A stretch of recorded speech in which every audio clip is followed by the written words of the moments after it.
Sa totoo lang, buhay, hindi mo kailangan maraming kaibigan eh. Dapat nakikita sila. Hindi mo sasabi mo ito, dapat mga sarili. Dapat alam mo kung sino ka magtitiwala. Kasi hindi mo siya, mapakalo sisira ka sa iba.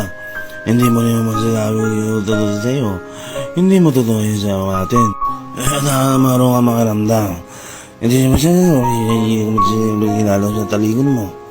Kaya pinipili ko na kasi na sino, di ba? Kasi alam mo naman yan. Kasi ako naman kasi hindi ko makakasisilan, di ba? Kaya ako, hindi ba rin ako silang kasama ko? Basta lahat ako manirawa. Lahat magkatuwalaan. Hindi na lang kung sino totoo sa akin. Di ba? Kaya sabi ko sa'yo, kamit lang kapatid. Kasi hindi mo totoo. Sana maunawaan mo, ang buhay ay sadyang ganyan.